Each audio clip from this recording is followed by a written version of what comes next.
안녕하세요. 장재명 신부의 교부 이야기, 오늘 예루살렘의 칠일로 성인부터 함께 보도록 하겠습니다. 315년에 예루살렘에서 태어난 칠일로 성인은 뛰어난 문학 교육을 받았습니다. 그리고 이것은 성경 연구의 중심이 되는 그의 교회적 교양의 근본이 되었습니다. 칠일로 성인은 348년에 아카치오의 주교로 서품되었는데, 이 지역은 아리우스 이단을 지지하는 사람들이 대단히 많았습니다. 그래서 정통신앙을 지키려고 했던 칠일로 성인도 이들에 의해서 3번이나 유배를 가야 했고, 아리우스를 지지하던 황제 발렌스도 여기에 가담했습니다. 378년 황제가 죽고 난 뒤에야 칠일로 성인은 다시 아카치오의 교구장으로 돌아올 수 있었고, 신자들의 일치와 평화도 되찾을 수 있었습니다. 지난 시간에 우리가 보았던 요한 크리소스토무 성인도 아리우스 이단으로부터 정통 신앙을 지키기 위해서 유배를 몇 번을 갔었죠. 칠일로 성인도 마찬가지였습니다. 이렇게 교부들 또 성인들이 이 정통 신앙을 지키기 위해서 유배까지 가고 했던 이런 게 없었더라면 아리우스 이단이나 다른 이단들이 교회 안에서 계속 영향력을 행사해서 신자들을 혼란시켰더라면 그 이후의 역사가 어떻게 되었을지 우리는 알 수가 없습니다. 비록 목숨은 바치지 않았지만 교구장 주교로 있는 동안 서너 번씩 아주 먼 곳으로 유배를 가야 되는 현실은 순교 못지않게 정말 교회를 향한 그 사랑의 마음, 이 신앙의 진리를 지키려는 마음이 없이는 불가능한 것이겠죠. 교부들은 자신들의 강론, 설교, 가르침, 작품 이런 것들을 통해서도 정통신앙을 지켰지만 무엇보다도 자신의 존재와 삶으로 정통신앙을 지켜낸 분들이기에 교회의 아버지라고 불리우는 것입니다.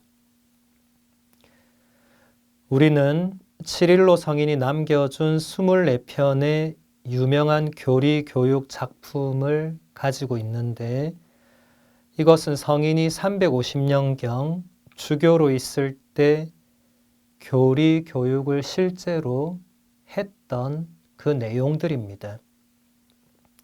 이 그리스도교 신앙 교육은 이교도 또 유대 그리스도인 많이 교도들에 대항하는 역할도 했습니다. 칠일로 성인이 했던 강론들은 세례를 통하여 그리스도인으로 새롭게 태어나는 것에 대한 체계적인 교리 교육이었습니다. 칠일로 성인은 교리를 받는 예비 신자들에게 이렇게 말했습니다. 그대는 교회라는 그물에 걸려들었습니다. 그러므로 그대를 살아있게 하십시오. 도망가지 마십시오. 예수님께서 죽음이 아니라 죽음 이후의 부활을 그대에게 주시기 위해서 낚싯바늘로 그대를 걸리게 하셨기 때문입니다. 사실 그대는 죽어야 하고 되살아나야 합니다. 오늘에 이르기까지 죽음에는 죽고 의롭게 되기 위해서 사십시오. 치릴로 성인이 지금 예비 신자들에게 행한 이 강론은 예수님께서 첫 번째로 제자들을 부르실 때 그 장면을 연상시킵니다. 그때 제자들이 밤새 갈릴리아 호수에서 그물을 던졌지만 한 마리의 물고기를 잡지 못했죠. 그런데 예수님께서 깊은 데로 가서 그물을 던져라고 하셨을 때 그 말씀대로 행하자 수많은 물고기가 잡혔죠. 그물 안에. 많은 교부들이 이 이야기에서 그물은 교회를 비유한다고 설명을 하고 있습니다. 왜냐하면 예수님께서 그 이후에 그 첫 번째 제자들에게 이제부터 너희는 사람을 낚는 어부가 될 것이다. 원래 첫 제자들은 다 호숫가에서 물고기를 낚는 어부들이었죠. 실제 어부들이었습니다. 그런데 이제부터는 더 이상 살아있는 물고기가 아니라 살아있는 인간, 바로 사람들을 낚는 그런 어부가 될 것이다. 치릴로 성인은 그래서 예비 신자들에게 이 교회라는 그물에 여러분들이 걸린 것이다. 그래서 더 이상 도망가지 말고 여기에 걸린 것은 예수님께서 우리에게 영원한 생명을 주시기 위해서 걸린 것이니까 물고기가 낚싯바늘에 걸리면 이제 죽잖아요. 그물에 걸려도. 그래서 벗어나려고 발버둥 치고 도망가고 하는데 그것에 빗댄 것이죠.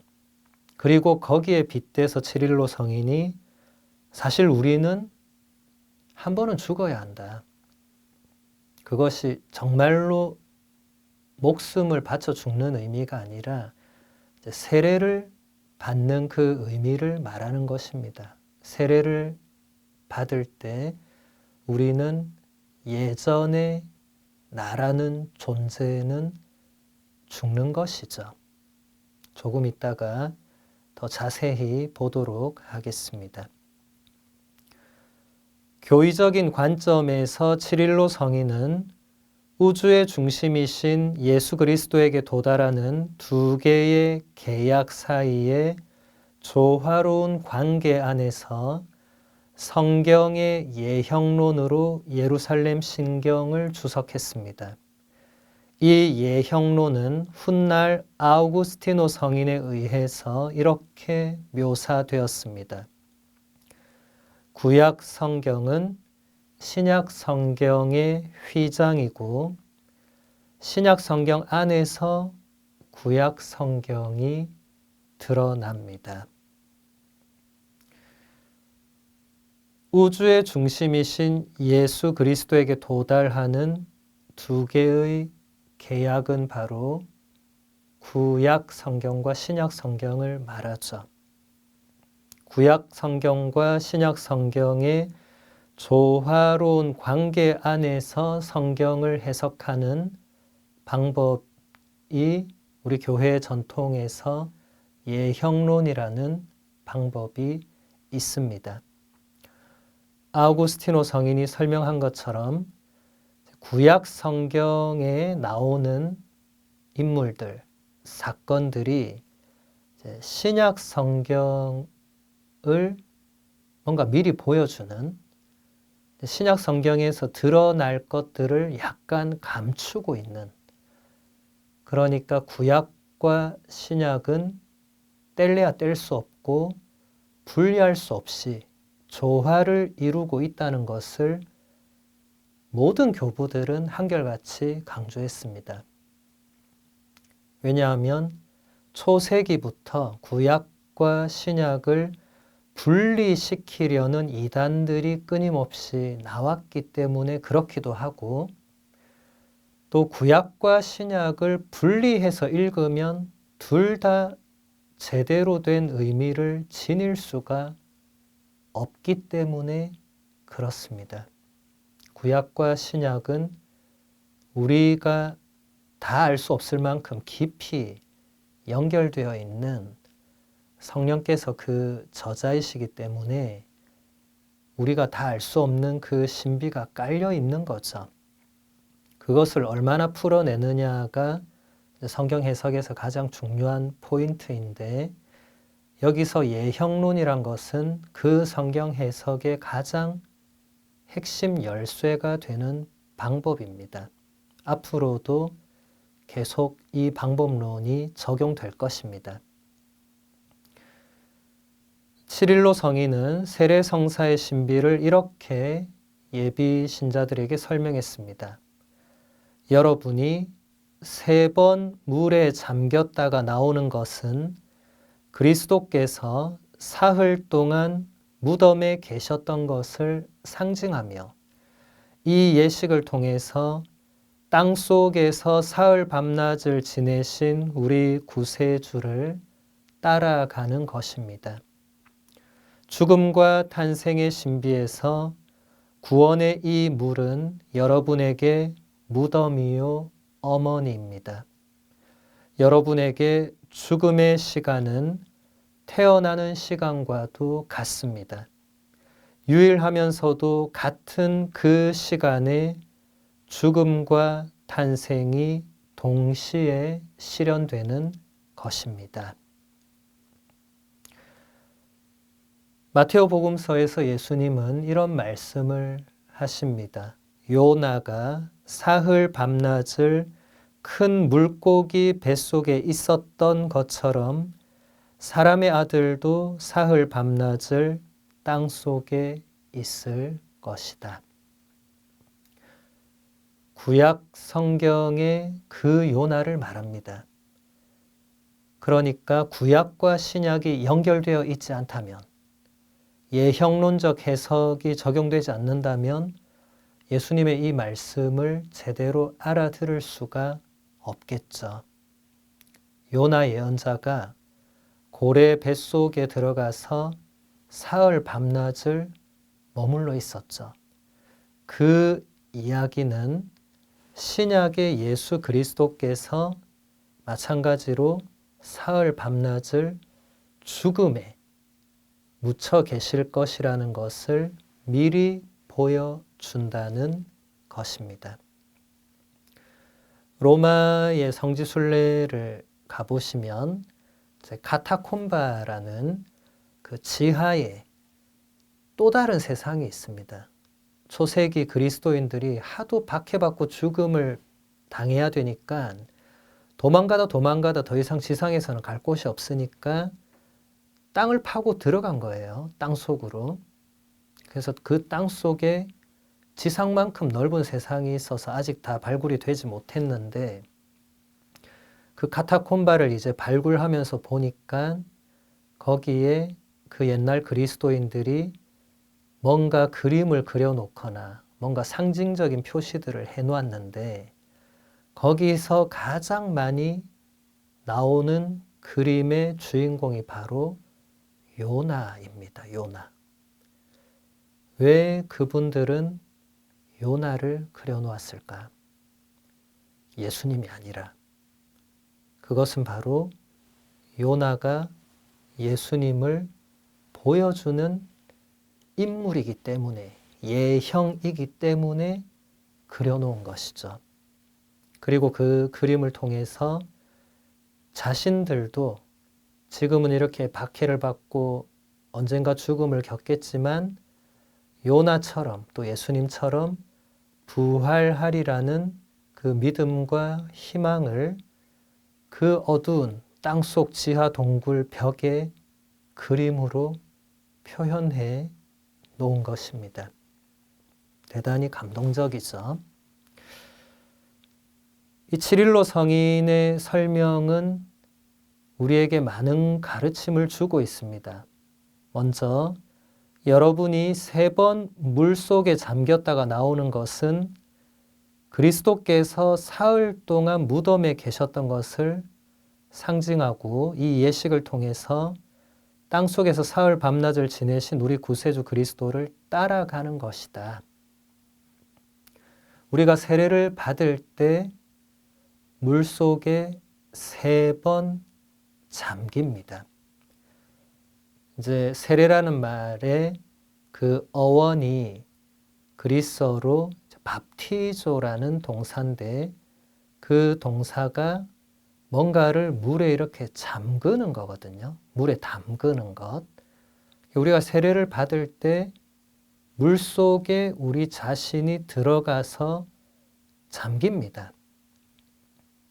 제가 이렇게 말하면 많은 신자들이 신부님 저는 세례 받을 때 물속에 들어간 적이 없는데요. 이렇게 얘기를 하면서 제가 받은 세례가 잘못된 겁니까? 하고 묻습니다. 잘못된 세례란 건 있을 수 없겠죠. 오늘날 세례 예식은 예전 세례 예식과 비교하면 다 약식으로 진행이 됩니다. 예전에 그 초세기 치릴로 성인의 시기 그때만 해도 이제 예비 신자들이 세례 받기 위한 그 교육 과정을 모두 마치고 나면 이제 세례를 받는 그 예식에서 실제로 물에 들어가서 3번 잠겼습니다. 여러분들이 오늘날 이태리나 유럽의 오래된 그 대성당들을 가보면 항상 그 주교자 대성당 정문 앞이나 옆이나 혹은 들어가서 바로 그 입구 옆에 세례당 혹은 세례대를 보셨을 거예요. 거기에 물을 가득 채워서 실제로 사람이 거기 들어가서 3번 물에 잠겨서 나오면서 이제 세례 예식이 그렇게 되는 건데 오늘날은 일단 대부분 본당들이 그런 세례당이나 세례대도 없지만 뭐 어딘가 물에 잠기게 하더라도 오늘날은 이게 보통 일이 아니죠. 이제 세례를 받으러 오신 분들이 고운 옷을 한복이나 정장을 입고 왔는데 그걸 입고 이제 물에 들어가라고 누가 들어가겠어요? 들어가서 이제 쫄딱 젖고 나온 상태에서 그럼 또 그 옷을 다 갈아입어야 돼요. 이제 흰 옷을 입어야 되고 이제 이런 것들이 이게 아무래도 현실적으로 쉽지가 않으니까 오늘날은 물에 잠기는 것을 이마에 물을 3번 붓는 약식의 행위로 대체되었죠. 그래서 모든 예비 신자들은 세례를 받기 전에 그 세례 예식 하나하나의 의미를 사실 제대로 배워야 되는데 못 배우고 세례를 받거나 뭐 배웠다 하더라도 너무 정신이 없어서 잊어버리거나 그런 경우가 많죠. 그래서 아마 대부분 여러분들이 세례를 받을 때는 이마에 물을 부어줬을 겁니다. 주례사제가. 그게 바로 물에 잠기는 행위. 물에 잠기는 것은 그 이전에 나는 죽는다는 의미를 지니고 거기서 이제 물에서 다시 나왔을 때 이제 새로 태어나는 의미가 됩니다. 그리고 흰 옷을 입혀준다는 것은 내가 그 전까지 지었던 모든 죄, 원죄와 본죄, 모든 죄가 깨끗이 용서받아서 내가 순수하게 새롭게 된 그 상태를 나타내 줍니다. 근데 오늘날은 또 흰 옷을 입히기도 이게 현실적으로 어려움이 많으니까 미사포를 씌워주죠. 약식이죠. 미사포를 그냥 선물해 주는 게 아니라 이런 의미가 있는 겁니다. 그렇게 이 의미들을 여러분들이 알고 세례를 받아야 되고 이미 받은 사람들은 그 의미를 이렇게 또 다시 알고 되새기는 게 필요하겠죠. 그리고 여기서 더 중요한 것은 우리가 그렇게 예식을 진행하는 것이 예수 그리스도께서 걸어가셨던 그 길을 우리도 그대로 따라가는, 예수님이 십자가에 못 박혀서 돌아가시고 사흘 밤낮을 묻혀 계셨죠. 그것에 우리도 동참하는, 그리고 예수님이 부활하셨죠. 거기에 우리가 동참하는 그 세례 예식이 바로 그런 의미를 지니고 있는 겁니다. 그래서 세례의 물은 우리에게 무덤이며 동시에 어머니가 된다. 죽음과 탄생이 동시에 실현되는 대단히 특별한 순간이죠. 그래서 세례성사는 평생에 단 한 번밖에 받을 수 없습니다. 우리가 깨달아야 하는 신비는 교회 안에서 그리스도의 구원 행위를 통해 실현되는 하느님의 섭리입니다. 우리가 이제 세례를 받고 교회 안으로 들어오게 되면 세례 성사뿐만 아니라 이제 성체 성사, 또 교회 안에서 또 교회 바깥에서 물론이고 이제 하느님의 자녀로 새롭게 태어난 나에게 하느님께서 보여주시고 행하시고 일으키시는 많은 신비들을 우리가 깨달아야 된다. 지릴로 성인이 하는 얘기예요. 우리가 그것을 깨달아야만 점점 더 하느님이 어떤 분이신지, 교회가 무엇인지, 내가 받은 세례는 무슨 의미인지 이런 것을 알게 되면서 더 하느님과 깊은 관계로 나아갈 수 있겠죠. 그런 깨달음 과정이 없다면, 그냥 겉으로만 계속 머물러 있다면 신앙이 깊어지는 것은 매우 어렵겠죠. 교회 안에서 그리스도의 구원 행위를 통해 실현되는 하느님의 섭리, 이 단어들은 굉장히 중요합니다. 교회 안에서 그리스도의 구원 행위가 어떻게 이루어지는가? 성사를 통해서 이루어집니다. 세례성사, 성체성사, 고해성사, 성품성사 이렇게 우리가 알고 있는 그 7가지의 성사, 이 성사들이 바로 그리스도의 구원 행위가 실현되는 바로 시공간이 됩니다. 성사는 사제 개인이 그것을 실현해내고 집전하는 게 아닙니다. 물론 사제가 성사를 집전하죠. 그런데 어디까지나 사제는 예수 그리스도의 인격 안에서 혹은 예수 그리스도의 그 인격을 통해서 성사를 집전합니다. 그러니까 모든 성사의 주인은 언제나 예수 그리스도이십니다. 많은 신자들이 이 사실을 잘 모르거나 전혀 모르거나 의식을 하지 않고 신앙생활을 하다 보면 어느 신부님을 피해서 미사를 가고 또 이 신부님을 피해서 고해 성사를 드리고 이런 일이 발생하는 거죠. 성사의 주인이 예수 그리스도라는 의식을 하지 않거나 모르거나, 그러니까 그 성사의 집전자인 그 사제를 피하는 게 상책이다. 이것은 이 기본적인 이 성사론에서는 이제 맞지 않는 것입니다. 교회 안에서 그리스도의 구원 행위를 통해서 이루어지는 것은 결국 하느님의 섭리이다.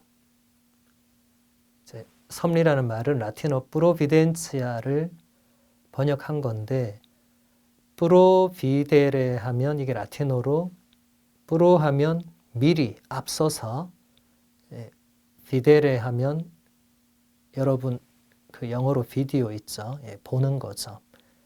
미리 보는 것. 하느님께서 미리 뭔가를 마련해 주시고 하느님께서 당신의 뜻대로 움직여 나가시는 그 뜻의 실현. 우리가 이런 것을 알고 깨닫기 위해서는 그냥 열심히 하면 되겠지. 그냥 열심히 성당 나가고 봉사하고 하면 되겠지. 물론 그렇게 하다가 어느 날 갑자기 뭔가 깨달음이 오고 그럴 수도 있지만 대체적으로는 그런 일이 일어나지 않고 본인이 이런 의미들에 대해서 생각을 하고 숙고를 하고 묵상을 하고 본인이 깨닫는, 그러니까 본인만이 할 수 있는 그게 필요합니다. 많은 신자들이 이 부분이 상당히 부족합니다. 좋게 보면 본당 신부님이나 이 영적 지도자에게 모든 것을 맡기는 거고, 부정적인 측면에서 보면 본인이 해야 될 부분을 하지 않거나 몰라서 못하거나 그런 현실인 거죠. 내가 스스로 하느님에 대해서 생각하고 질문하고 답을 찾기 위해서 애쓰고 하느님을 알려고 노력하고 교회 안에서 이루어지는 그런 신비들을 배우려고 하고 이런 나의 노력들이 있어야 신앙이 깊어지는 거고 하느님과의 이 관계가 가까워지는 거죠. 이런 것 전혀 없이 주일 미사만 가면 된다.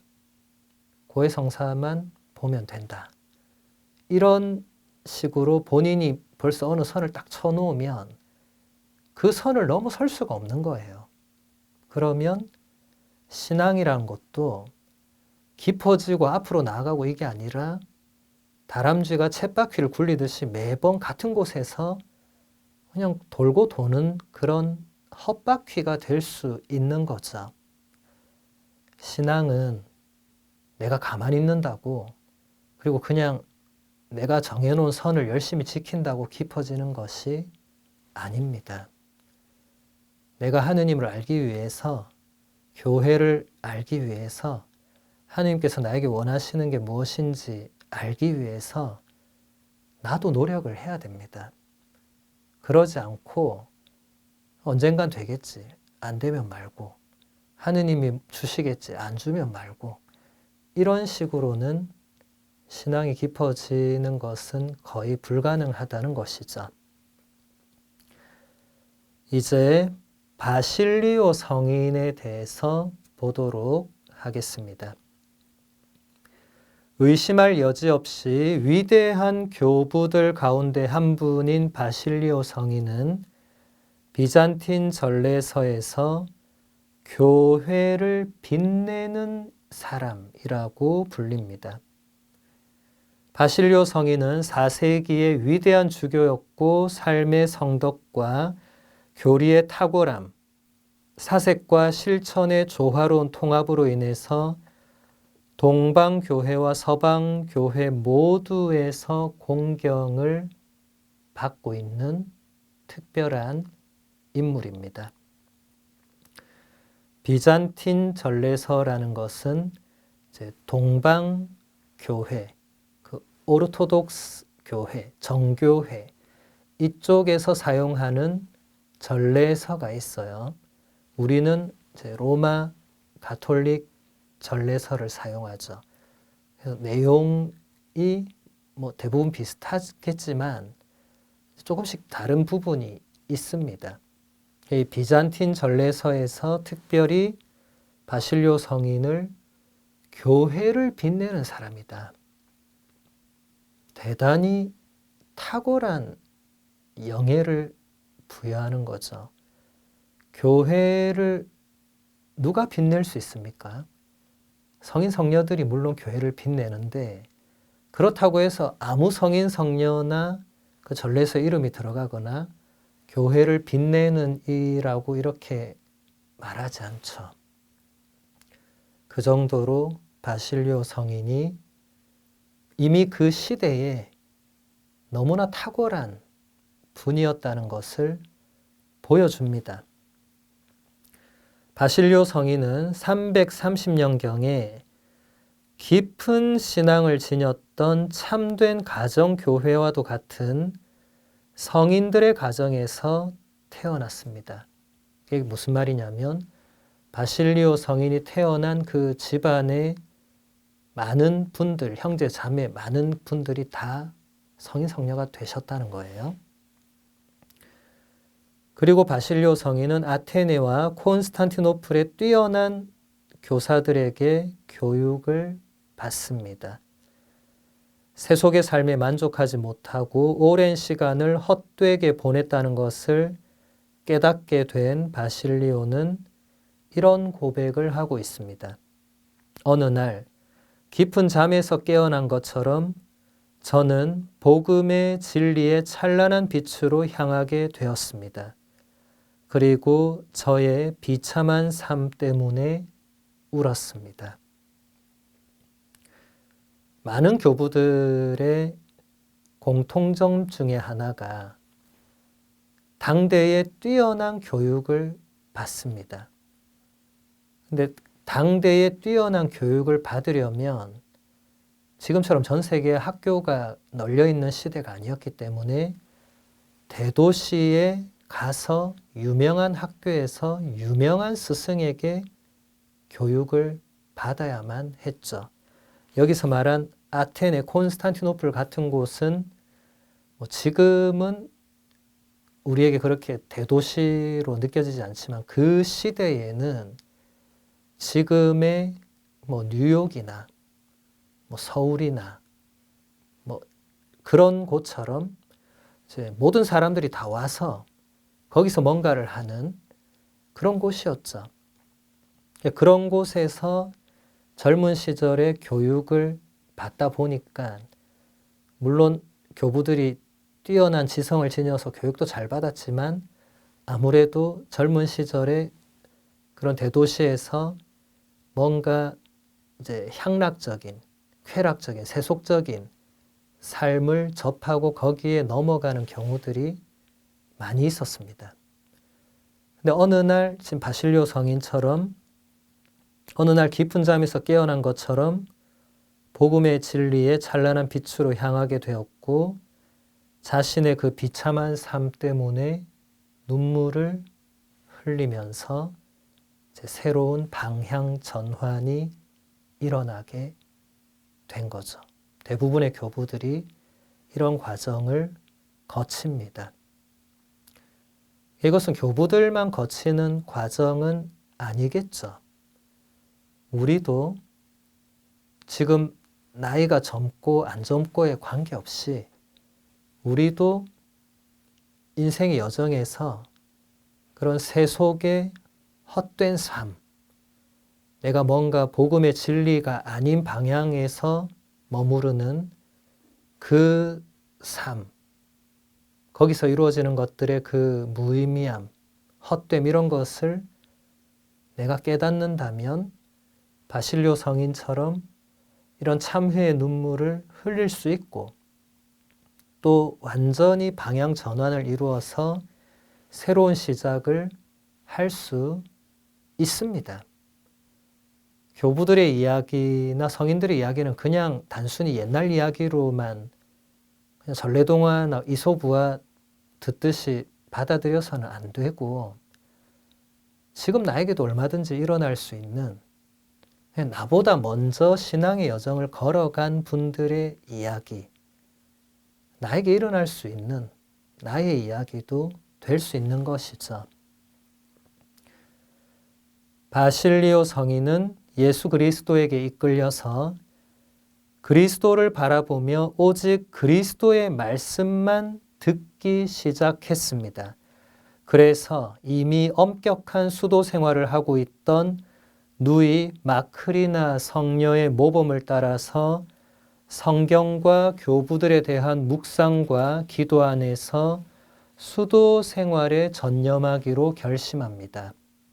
그 후에 사제품을 받았고 370년에 지금의 튀르키예에 속한 카파도키아 지방의 카이사리아의 주교가 되었습니다. 여기서 대단히 중요한 것은 바실리오 성인이 참회의 눈물을 흘리고 나서 보여준 그 삶의 태도입니다. 참회의 눈물을 흘리고 나서 예전과 똑같이 또 살았으면 그냥 똑같아지는 거겠죠. 그런데 참회의 눈물을 흘리고 나서 바실리오 성인은 예전에 본인이 즐겼던 것이나 추구했던 것들을 다 버리고 오직 그리스도의 말씀만을 듣기 시작했고 그리스도만을 바라보기 시작했다. 여러분, 이렇게 참회와 회개는 구체적인 내 삶의 변화가 있어야 제대로 결실을 맺는 것입니다. 누구나 자신의 잘못에 대해서 마음 아파할 수 있고 눈물을 흘릴 수 있고 뉘우칠 수 있는데 그 다음이 중요하다는 거죠. 그리고 나서 그 눈물의 의미에 따라 변화된 삶으로 가느냐 아니면 머물러 있느냐 아니면 다시 돌아가느냐, 이것을 우리가 선택해야 됩니다. 바실리오 성인처럼 그 이전의 것들을 완전히 버리고 완전히 다른 방향으로 가느냐 가지 않느냐 도로 돌아가느냐는 전적으로 우리의 선택에 달려있죠. 아무도 우리에게 너는 이제 더 이상 예전의 너로 살지 말고, 아무도 우리에게 명령할 수 없죠. 설사 명령한다고 하더라도 결정은 내가 하는 거죠. 다 큰 어른들인 이상은 내가 결정합니다. 그러니까 우리는 잘 선택을 하고 잘 결정을 해야 됩니다. 회심은 한 번으로 끝나는 것이 아닙니다. 그게 열매를 맺어야만 참된 회심이 되는 거지, 그러지 못하면 다음에 또 회심을 할 수밖에 없게 되겠죠. 다시 예전의 상태로 돌아간다든지, 구약의 이스라엘 백성들이 보여줬던 그 태도, 이집트를 그렇게 어렵게 탈출시켜 줬는데 끊임없이 이집트의 그 고기, 노예 생활, 그 젖어 있던 그 어떤 세속적인 것에 빠져나오지 못하는 거죠. 우리 안에도 그런 모습이 있을 수 있습니다. 바실리오 성인이 이렇게 보여준 태도는 다른 교부들과도 대단히 유사한데, 다른 교부들도 이렇게 완전히 회심하고 나서 가장 추구했던 것이 수도 생활입니다. 오직 예수 그리스도만 바라보고 예수 그리스도의 말씀을 듣고 그 말씀에 머무르고 성경과 교부들을 묵상하고 기도하고 하는 것은 수도 생활이 가장 그런 것을 하기에 적합하죠. 그래서 대부분 교부들은 초창기에 다 이렇게 수도 생활을 합니다. 그런데 신자들이 교부들을 그냥 두지 않죠. 그냥 수도 생활을 하도록 놔두지 않고 이제 사제로 혹은 주교로 끊임없이 이제 불러내죠. 교부들은 또 본인은 그 길을 원하지 않지만 신자들의 그 요청을 거절하지 않습니다. 이게 교부들의 공통된 부분이기도 합니다. 주교가 된 바실리오 성인은 설교와 작품들을 통해서 활발하게 사목과 신학과 저술 작업을 했습니다. 그러면서도 그는 고독 속에서 기도와 묵상에 전념하면서 영혼을 위한 시간을 가질 줄 알았습니다. 우리에게까지 전해져 내려온 바실리오 성인의 말과 글들은 우리에게 완덕을 향하여 진보하는 삶을 살아갈 것을 권고하고 있습니다. 교부들의 또 하나 공통된 점은 본인이 대부분 원하지 않았던 사제직이나 주교직을 맡게 되었을 때 그 직무에 헌신하면서도 또 한편으로는 고독 속에서 기도와 묵상에 전념하면서 자신의 영혼을 위한 시간을 가질 줄 알았다는 것입니다. 지금 우리도 마찬가지입니다. 우리도 세상의 일들, 또 교회 안의 일들, 또 내가 나름대로 뭔가 하고 있는 무언가를 다 해야 됩니다. 다 성실하게 해야 되는데 그러는 와중에도 또 한편으로는 고독 속에서 기도와 묵상에 전념하면서 자신의 영혼을 위한 시간을 가질 줄 알아야 합니다. 이런 시간을 못 내고 계속 일에 쫓기거나 뭔가 그렇게 되면 영혼을 돌보지 못하기 때문에 몸이 지치는 것보다 영혼이 지쳐버리면 나중에 아무것도 할 수가 없는 거죠.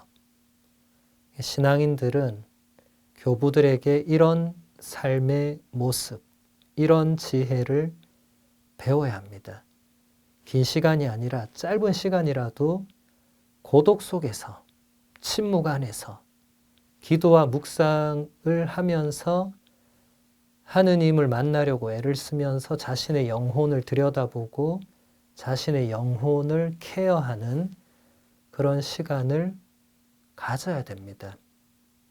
지금까지 그렇게 하지 않고 사셨던 분들은 앞으로 이런 시간을 조금씩 마련해 나가시면 되는 거죠.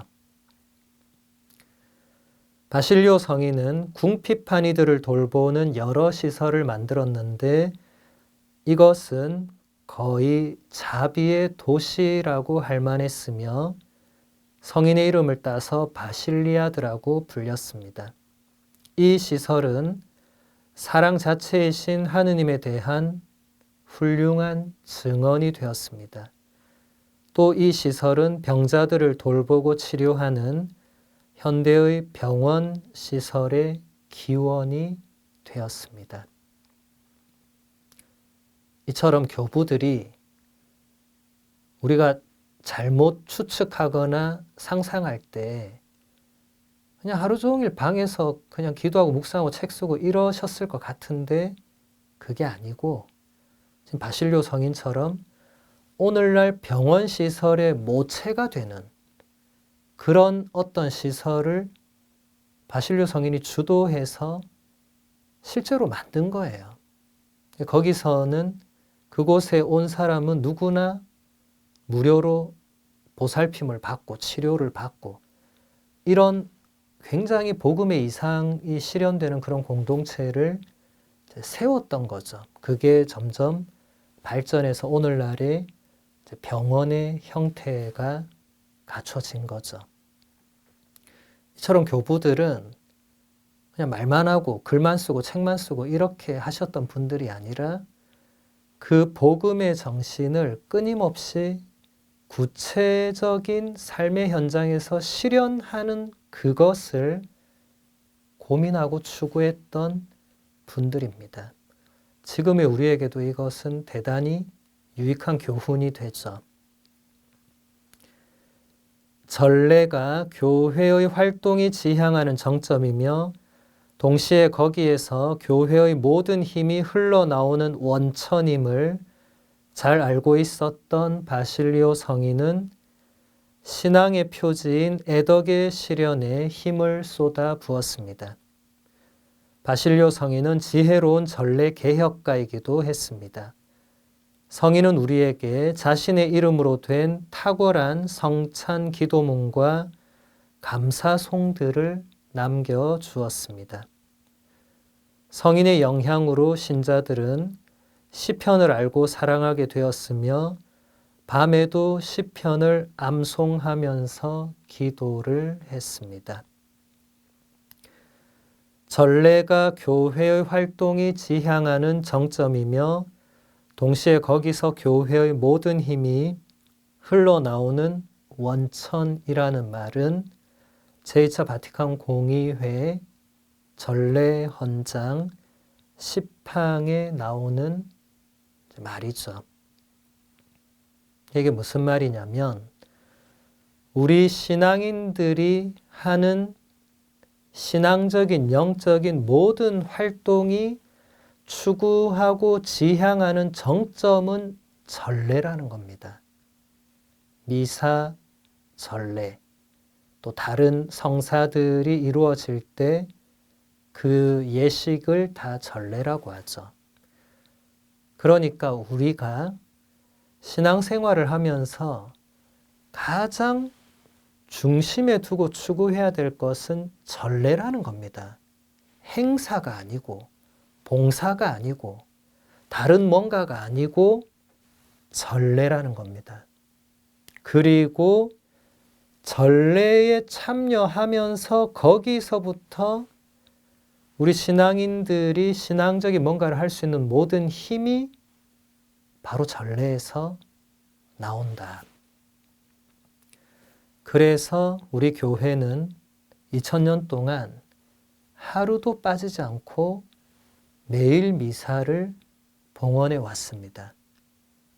이 2차 바티칸 공의회 정신이 거기서 나온 거겠죠.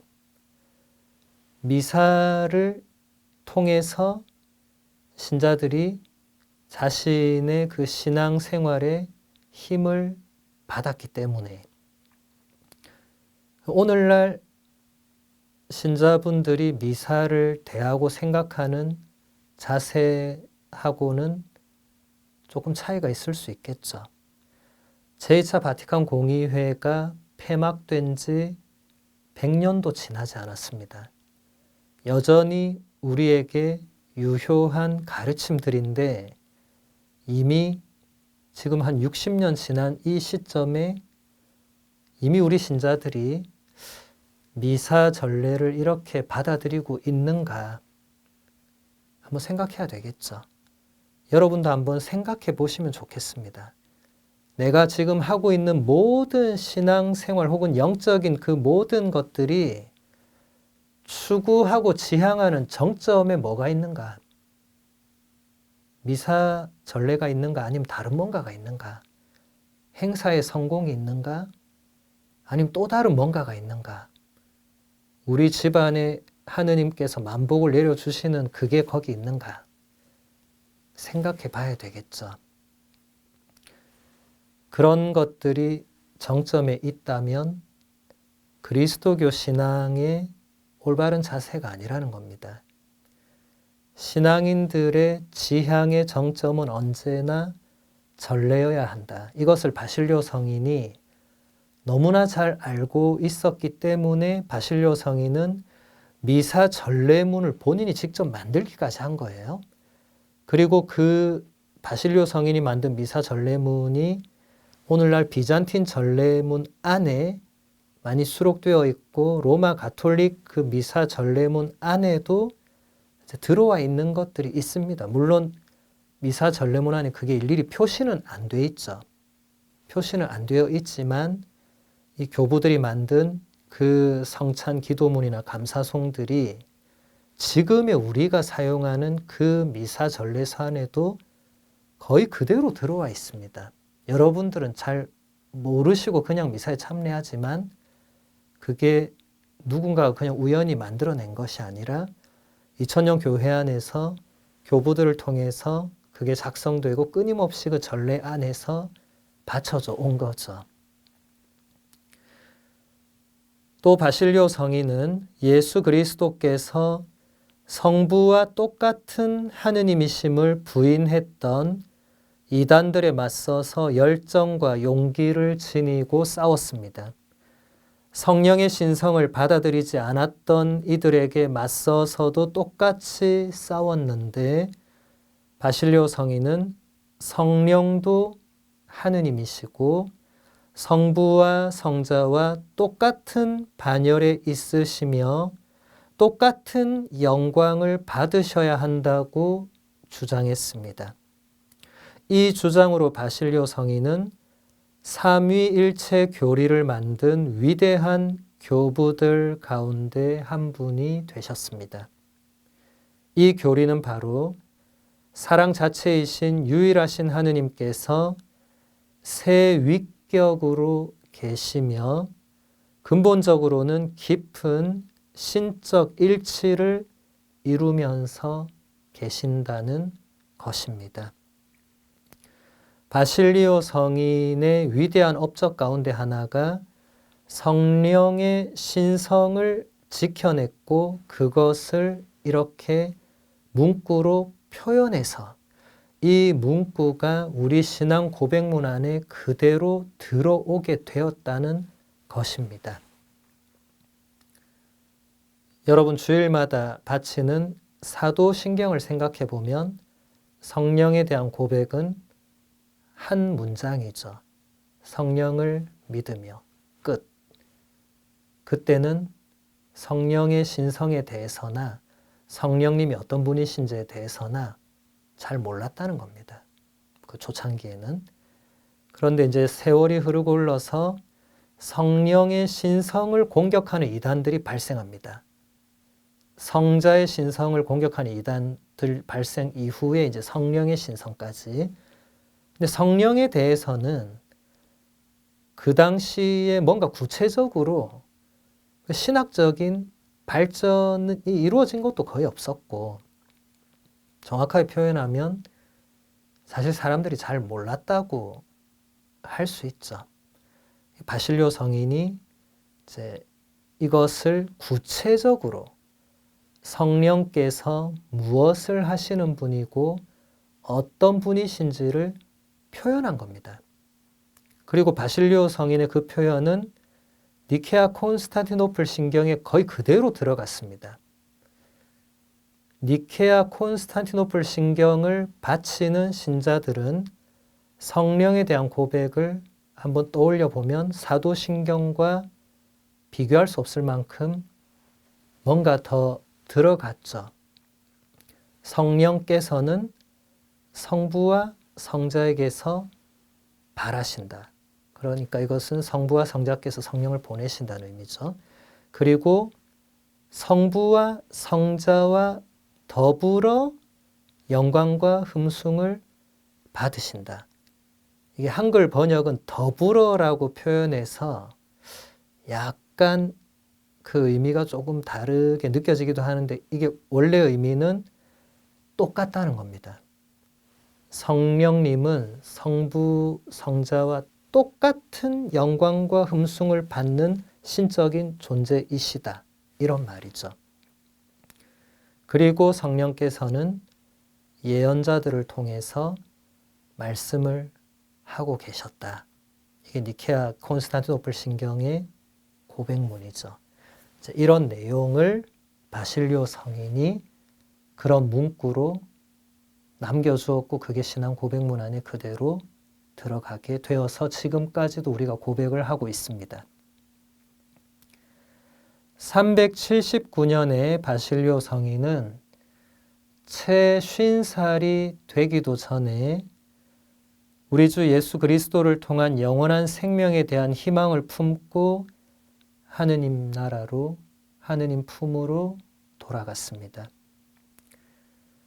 바실리오 성인은 참으로 예수 그리스도께 시선을 고정시키며 살았던 한 인간이었고 이웃을 위한 사랑의 사람이었습니다. 신앙의 기쁨과 희망으로 가득 차 있던 바실리오 성인은 우리에게 어떻게 사는 것이 그리스도인의 삶인지를 실제로 잘 보여주었습니다. 바실리오 성인뿐만 아니라 많은 교부들 또 성인 성녀들이 신앙의 기쁨과 희망으로 가득 찬 삶을 살았고 그리스도인의 삶이 무엇인가를 우리에게 잘 보여주셨죠. 그것은 어느 성인 성녀나 다 똑같습니다. 여기서 중요한 것은 참으로 그리스도께 시선을 고정시키며 살았다. 이것이 또 교부들과 성인 성녀들의 공통점이기도 합니다. 참으로 우리가 예수 그리스도를 바라볼 때 예수 그리스도를 보다가 또 다른 게 있으면 다른 거 보다가 무슨 일 있으면 거기 보다가 우리는 그렇게 하죠. 교부들은 성인 성녀들은 예수 그리스도라는 분에게 참으로 그 눈길과 시선을 고정시켰다. 참회의 눈물 이후부터는 예전의 삶이나 세속적인 것으로 눈길과 마음을 두지 않고 오직 예수 그리스도 그 한 분을 향해서만 눈길과 마음을 두고 걸어간 거죠. 바오로 사도도 그랬고 모든 성인 성녀들은 다 똑같았습니다. 우리의 눈길과 시선은 어디를 향해 있는가? 고정시킬 수 있는가? 예수 그리스도께 나의 시선을 고정시킬 수 있는가? 예라고 응답할 수 있는 사람은 교부들이 살았던 것처럼 성인 성녀들이 살았던 것처럼 살 수 있는 준비가 된 것이겠죠. 바실리오 성인의 삶과 작품들에서 지금 우리에게도 중요하고 유용한 몇 가지 메시지들을 찾아볼 수 있습니다. 무엇보다도 먼저 하느님의 신비에 대한 메시지를 찾아보면 성부 하느님은 모든 것의 근본 원리이시고 존재하는 모든 것이 존재하도록 하는 원인이시며 모든 생명체의 근원이십니다. 또 무엇보다도 성부 하느님은 우리 주 예수 그리스도의 아버지이십니다. 피조물을 통해서 하느님께로 다시 올라가면서 우리는 하느님의 선하심과 지혜로우심을 깨닫게 됩니다. 성자 예수님은 성부의 선하심의 모상이며 성부와 똑같으신 형상의 인장이십니다. 육화하신 말씀은 순종과 순환을 통해서 인간을 속량하는 임무를 이루어 내셨습니다.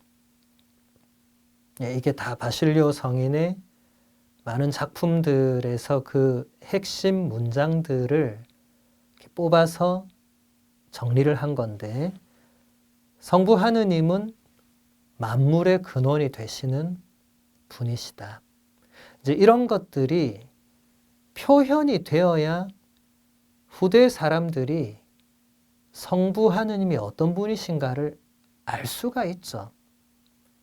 그냥 막연하게 모든 만물은 그냥 하느님이 만드셨을 거야. 성경에 하느님이 만드셨다고 돼 있으니까. 근데 그게 끝이라면 그 성경을 다르게 누군가 해석해버리면 어떻게 됩니까? 다른 해석을 따라가야 되는 거죠. 근데 교부들이 이렇게 명확하게 구체적으로 신학적으로 이렇게 표현을 하고 문장을 남겨놓고 가르침을 주고 했기 때문에 우리가 엇나가는 해석을 하지 않을 수 있고 제대로 된 정통신앙, 계시의 진리를 올바로 이해할 수 있는 거죠.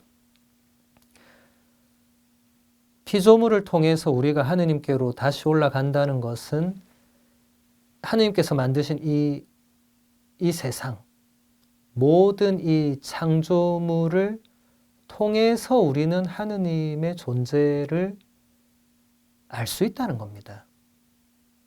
그게 100% 알 수 있는 그런 차원은 아니지만 적어도 이 우주 만물의 흐름, 이런 대자연의 움직임, 그런 원리, 법칙들, 이런 것들을 통해서 우리는 이런 질서들을 만들어 놓으신 하느님이라는 존재로 거슬러 올라갈 수 있다는 거죠.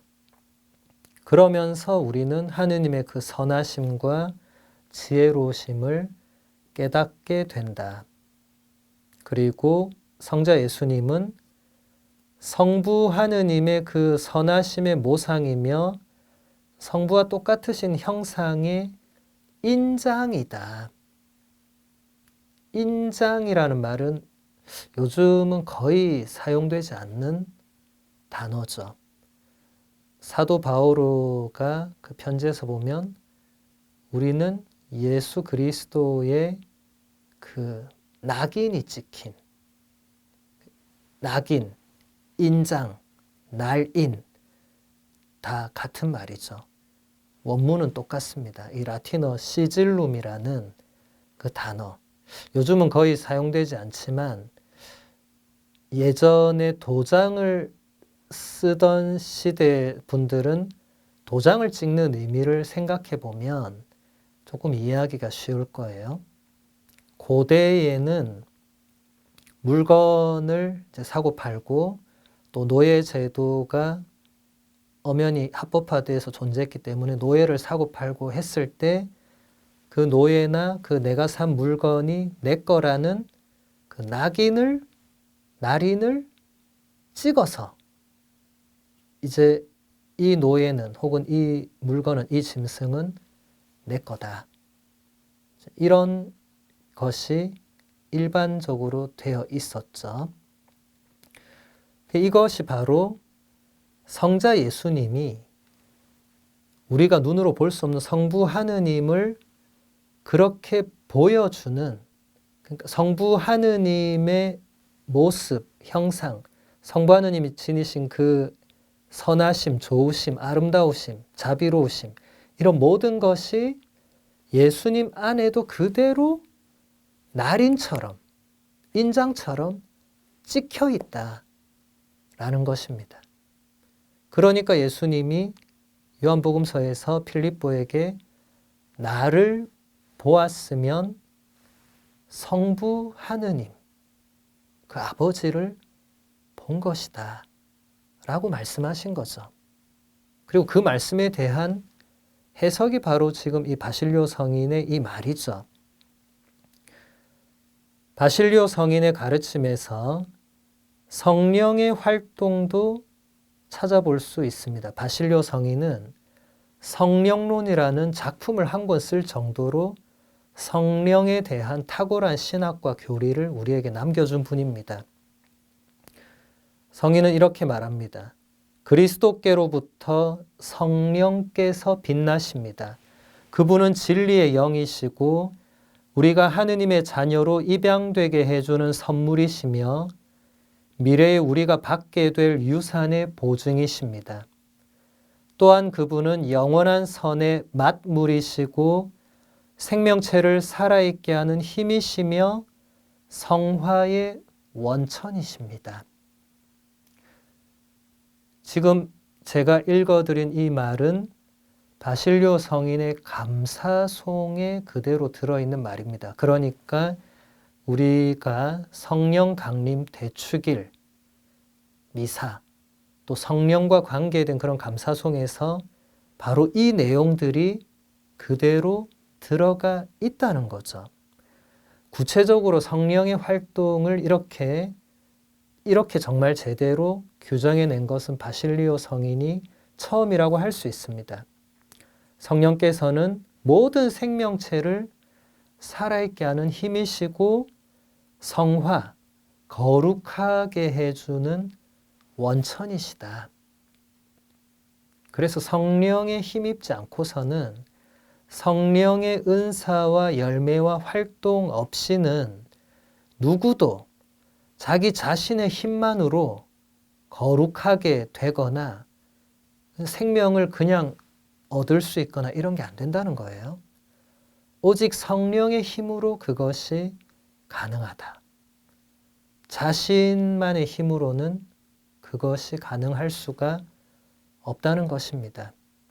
성령의 이런 구체적인 활동은 우리가 비록 감각적으로 느끼지는 못한다 할지라도 예수님께서 요한복음서 3장에서 보면 니코데모에게 성령에 대해서 설명하시면서 바람은 불고 싶은 대로 분다. 이렇게 얘기하죠. 예. 그건 뭐죠? 그 성령의 그 자유로움에 대해서. 그러니까 성령께서는 뭔가 규정되지 않으시고 우리의 감각이라는 어떤 그 틀에서만 느껴질 수 있는 분도 아니시고 뭐 그렇다고 안 느껴질 수 있는 분도 아니시고 그런 것을 뛰어넘어 있는 영이시기 때문에 우리가 어떻게 그분을 규정하거나 이렇게 할 수 없지만 그래도 그분이 바로 모든 생명체를 살아있게 해주시는 힘이고 그 거룩함의 원천이 된다. 그리고 우리가 이것을 마음으로부터 믿고 의식을 하면서 신앙생활을 해 나갈 때 분명히 그것을 언젠가는 느끼거나 깨달을 수 있을 것입니다. 성령께서 나에게 뭔가 이렇게 해주셨구나. 성경을 읽으면서도 성령께서 이 부분을 정말 이렇게 남겨주셨구나. 이런 것을 깨달을 수 있을 거예요. 성령께서는 교회를 살아있게 하시고 당신의 선물들로 교회를 가득 채워주시며 교회를 거룩하게 해주십니다. 신적 신비의 빛나는 빛이 하느님의 형상인 인간 위에 비추어지고 이로써 인간의 존엄이 드러높여집니다. 바실료 성인은 우리에게 이러한 인간의 존엄을 깨달으라고 권고합니다.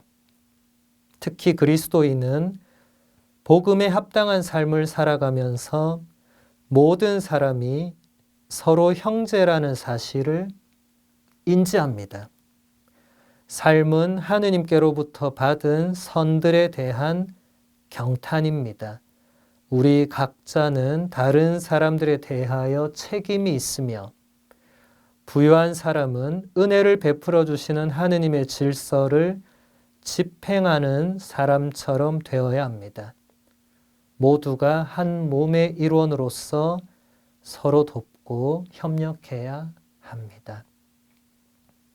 바실료 성인의 이 많은 가르침들이 지금 우리 시대와 지금 우리 공동체와 지금의 우리에게도 그대로 다 유효하고 적용될 수 있는 내용들이죠. 하나하나 버릴 게 없습니다. 지금. 그 옛날에 이런 내용들을 가르쳤다는 게 정말 놀랍죠.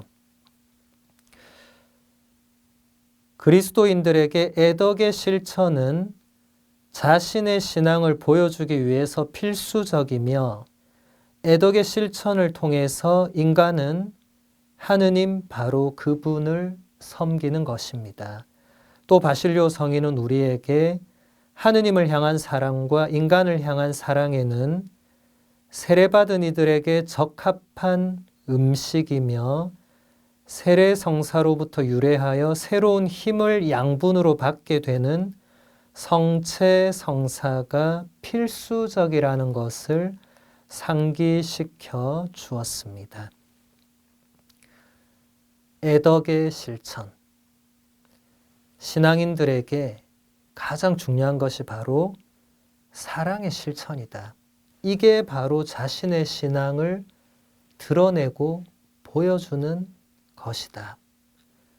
신앙생활을 열심히 한다고 하면서 주일 미사를 빠지지 않고 레지오나 다른 신심단체 활동을 열심히 한다고 하면서 전혀 애덕의 실천이 없는 사람이 있다고 한다면 바실리오 성인의 가르침에 따라서는 그건 전혀 신앙이 아니다.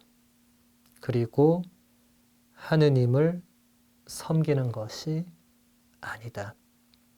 바실리오 성인은 애덕의 실천, 그 사랑의 실천을 정말 중요하게 생각했습니다. 물론 바실리오 성인뿐만 아니라 대부분의 교부들과 성인들이 다 마찬가지였지만 특히 바실료 성인은 그것을 굉장히 강조했고, 그래서 부자들, 특히 가난한 사람들을 돕지 않는 부자들을 대단히 강하게 비난했습니다.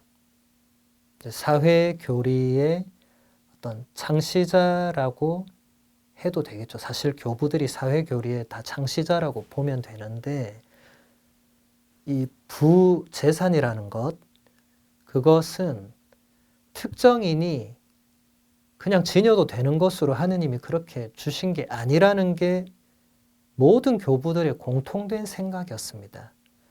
하느님이 누군가에게 부유함을, 재산을 많이 줬다면 그것은 가난한 사람들에게 잘 쓸 수 있도록, 그래서 그 재산을 잘 집행하고 잘 전달할 수 있는 그런 사람이 되어야 한다는 대단한 사회교리의 어떤 기초가 되는 내용들이죠.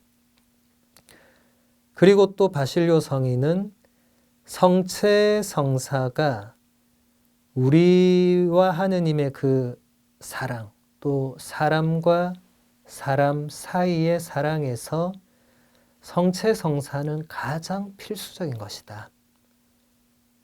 성체 성사 없이 나는 그냥 나 혼자 하느님을 사랑하겠다.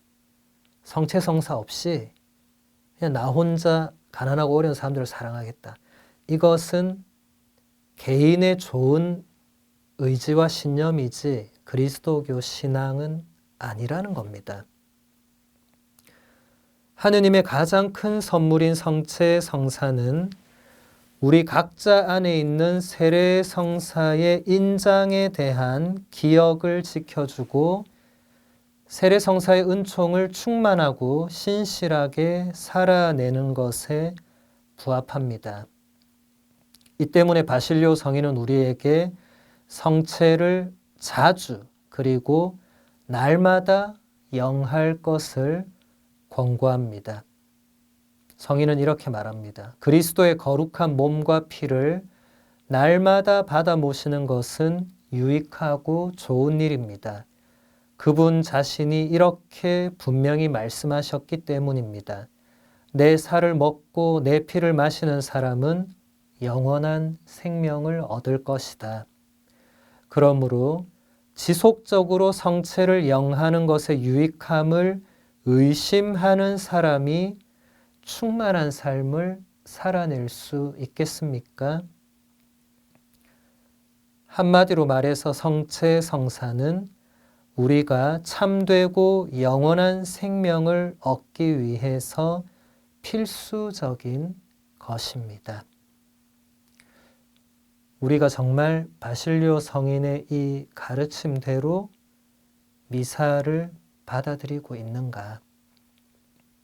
평일 미사가 매일 있는 본당도 있고 물론 매일 없는 본당도 있겠지만 우리가 마음만 먹고 찾아보면 매일 평일 미사가 있는 본당이 반드시 근처에 어딘가에 있습니다.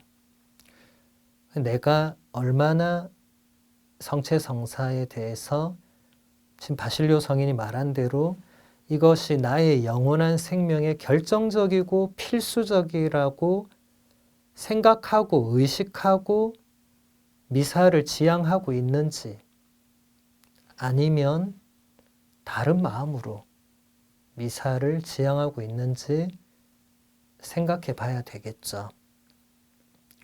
미사는 의무가 아닙니다. 미사를 의무로 참석하는 사람은 불행한 신앙생활을 하고 있는 겁니다. 이런 의미를 제대로 알지 못하고 그냥 의무적으로 그걸 해야 된다고 생각하니까 그게 그 사람의 구원과 영원한 생명에 어떤 유익이 될 수 있을까? 우리 신앙생활은 그 의미들을 제대로 알아낼 때 신앙생활의 그 기쁨이 발견되겠죠. 미사도 매일 있다고 해서 당연한 게 아닙니다. 매일 미사가 적혀 있다고 해서 당연한 게 아니에요. 매일 미사가 있는 것이 우리에게 어떤 의미가 있는가, 그걸 생각해 봐야 됩니다. 그리고 정말 바실료 성인처럼 날마다 예수님의 몸을 받아 모시고 싶은 그 강렬한 열망, 이것은 오직 예수 그리스도께만 시선과 눈길과 마음을 둔 영혼에게는 솟아오를 수밖에 없는 열망이 되겠죠. 근데 그렇지 않은 사람은 그런 열망이 솟아오르기가 쉽지 않겠죠. 왜냐하면 이미 내가 바라보는 쪽이 예수 그리스도가 아니라 다른 쪽인데 매일 미사를 가야 되는 열망이 거기서 솟아오른다면 그게 이상한 거겠죠.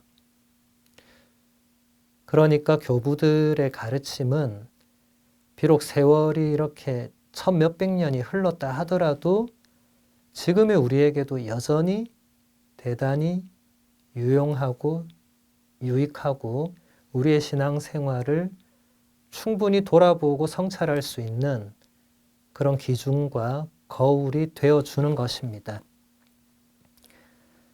다음으로 나지안조의 그레고리오 성인을 보도록 하겠습니다.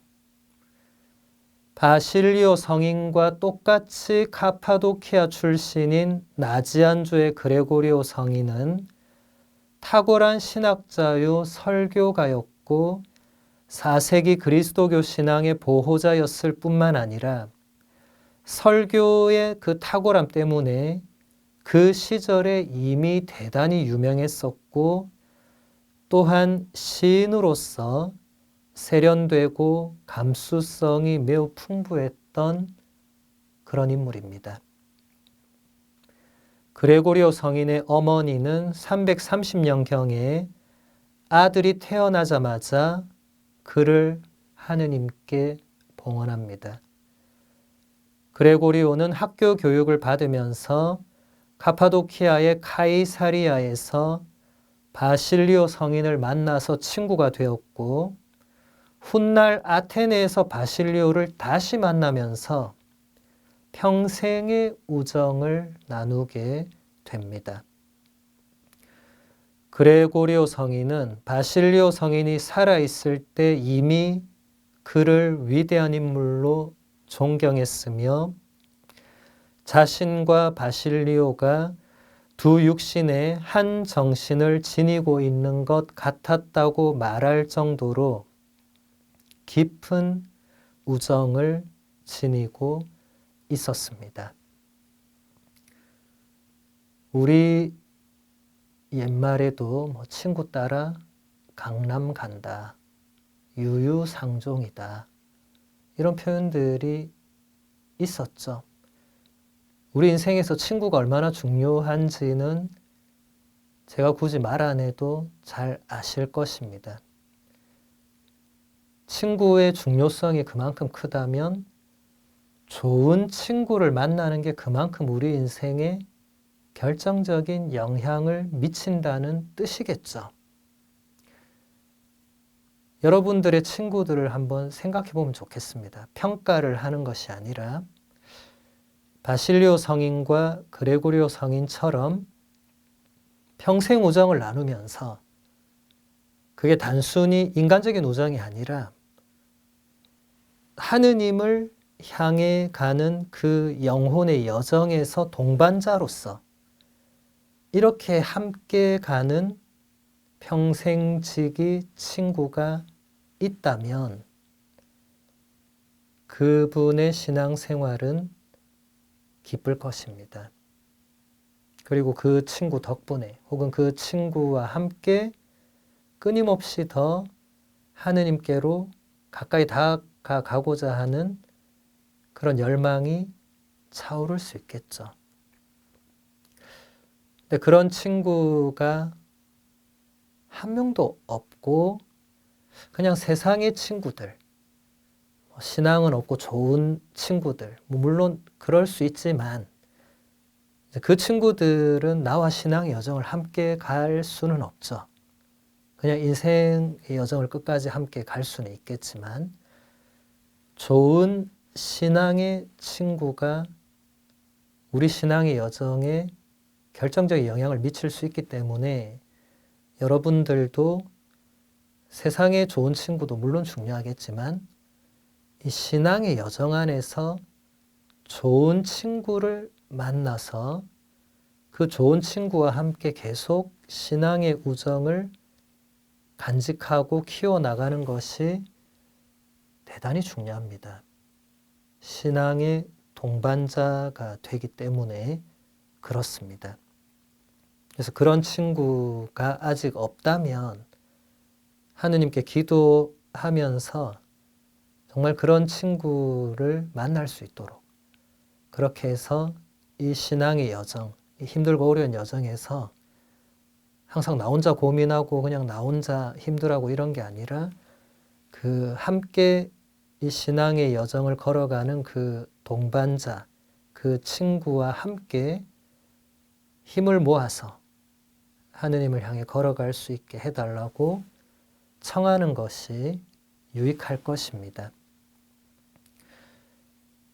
교육을 다 마치고 집으로 돌아온 그레고리오 성인은 세례를 받게 되었고 수도 생활을 향해서 이끌리게 되었습니다. 고독과 철학적 또 영적 묵상이 성인을 매료시킨 것입니다.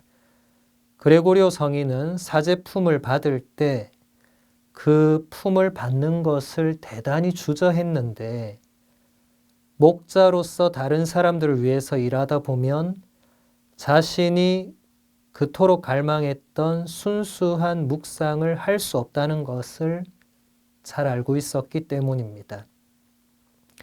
그렇지만 그레고리오 성인은 사제직의 소명을 받아들였는데 살아가면서 하느님의 섭리가 자신이 원하지 않는 곳으로 이끌어가는 일이 자주 있다는 것을 받아들여야 했기 때문입니다.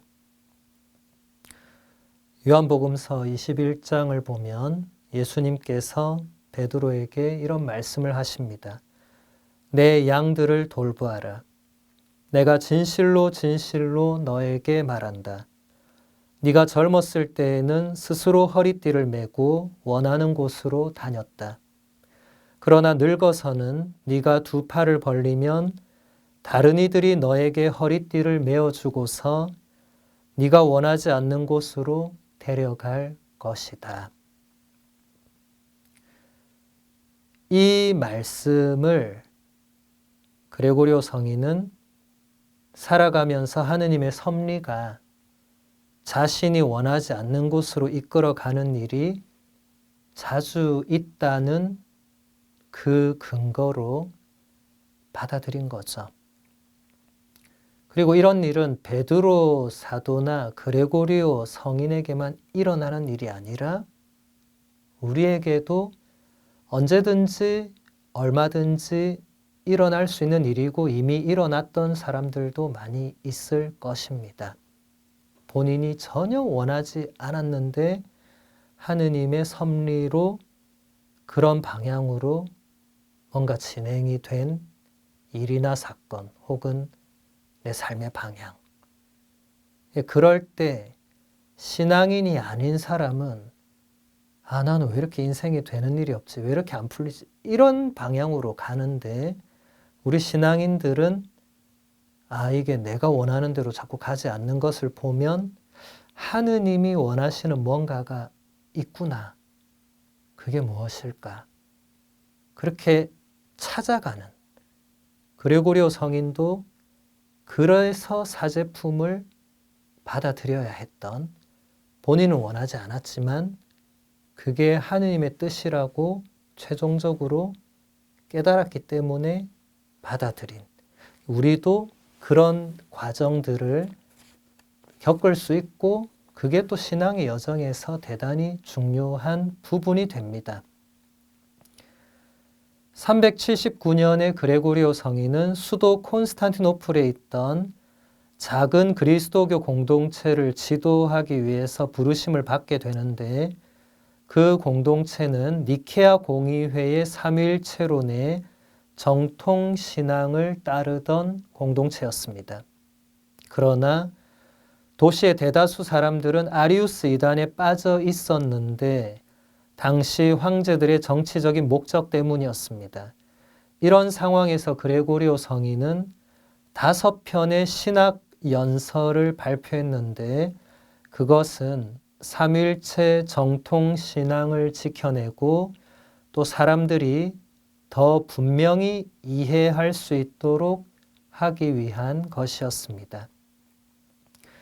이 연설들로 인해서 그레고리오 성인은 신학자라는 별명을 얻게 됩니다. 그레고리오에게 신학은 순수하게 인간적인 성찰, 또 복잡한 사색들의 결과물이지만 그와 동시에 하느님과 나누는 깊은 대화, 그리고 기도와 거룩함의 삶에서 우러나오는 것이었습니다. 바로 여기서 하느님의 실제와 삼위일체의 신비가 우리 인간의 지성에 나타나게 되는 것입니다. 계시된 신비의 기적들 앞에서 경탄하며 관상하는 침묵 안에서 인간의 영혼이 하느님의 아름다움과 영광을 깨달을 수 있게 되는 것입니다. 신학이라는 것, 우리 신자들에게는 대단히 생소하고 신학교에서 신학생들이나 배우는, 그리고 전문적인 신학을 공부한 사제나 수도자들이 연구하는 그런 정도로 알고 계신 분들이 많을 건데, 그레고리오 성인에 따르면 신학은 물론 그런 깊은 또 복잡한 사색의 결과물이기도 하지만 동시에 하느님과 나누는 깊은 대화, 그리고 기도와 거룩한 삶에서 우러나오는 것이 바로 신학이다. 위대한 신학자들이 남겨놓은 작품들, 교부들뿐만 아니라 현대에도 많은 위대한 신학자들이 있었죠.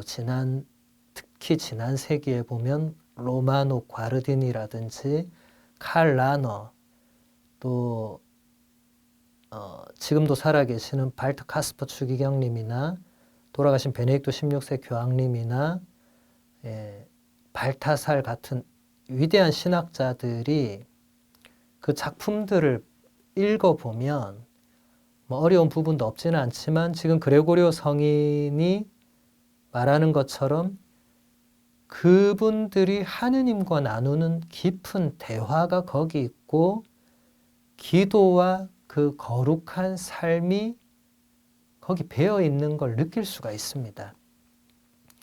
신학이라는 말 자체가 라틴어로 이게 테올로지아, 그리스어도 테올로기아, 영어도 테올로지 이렇게 되죠. 이게 그리스어로 테오스와 로고스가 합쳐진 말입니다. 테오스는 하느님이고 로고스는 말이죠. 언어죠. 그러니까 신학은 하느님을 말하는 것, 하느님에 대해서 이야기하는 것이 조금 체계적이고 좀 학문적인 틀에 의해서 되는 것이지만 그 근본 내용은 하느님을 말하는 거기 때문에 사실 우리 신자들도 신학을 접하고 배우는 게 어느 정도는 필요합니다. 그래야 나보다 먼저 하느님을 찾고 하느님을 추구했고 하느님을 만났던 분들이 그 남겨놓은 그 결과물을 보고 그 안에서 또 우리 나름대로 하느님을 찾고 만나는 길을 발견할 수 있기 때문에 모두가 신학자가 될 필요는 없지만 신자라면 신학도 그냥 내가 할 건 아니다. 이렇게 생각하시면 안 되고 조금은 관심을 가지고 또 기회가 되면 배워보시면 하느님을 훨씬 더 깊이 알고 만나는데 상당한 도움이 됩니다.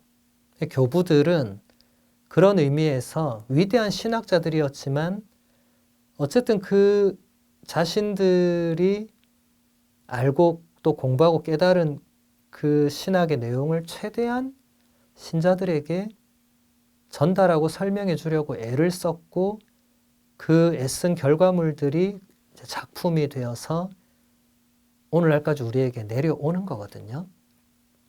이런 것들은 신앙의 유산이라고 할 수 있습니다. 그러니까 교부 개인의 어떤 책이 아니고 그 시대의 신앙의 유산을 그 교부들이 자신의 그 말과 글로 정리를 한 거죠. 그러니까 그 신앙의 유산이 교부들의 작품 안에 담겨 있습니다.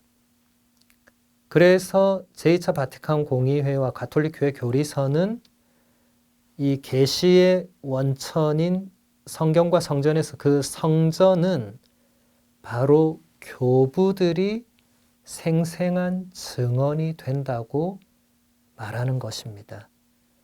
그래서 우리가 지금 이 시간에 교부들을 배우는 이유이기도 합니다. 신앙의 유산을 알고 배우고 신앙생활을 하는 것과 2000년의 신앙의 유산을 전혀 모르고 그냥 신앙생활을 하는 것은 거의 하늘과 땅 차이가 난다고 볼 수 있겠죠. 우리 가톨릭 교회의 신앙의 유산은 대단히 풍요롭습니다. 다 배울 수는 없겠지만 그래도 끊임없이 배워나가서 깊어지는 신앙생활을 하는 것과 그냥 나는 맨날 주일 미사만 하겠다고 똑같이 다람쥐 쳇바퀴 굴리는 신앙생활을 하는 것은 너무나 큰 차이가 있겠죠. 그래서 여러분들이 앞으로도 교부들이나 우리 신앙의 유산을 많이 접하고 좀 배우려고 그렇게 노력을 하실 필요가 있다는 말씀을 드립니다. 오늘은 여기서 마무리하겠습니다. 감사합니다.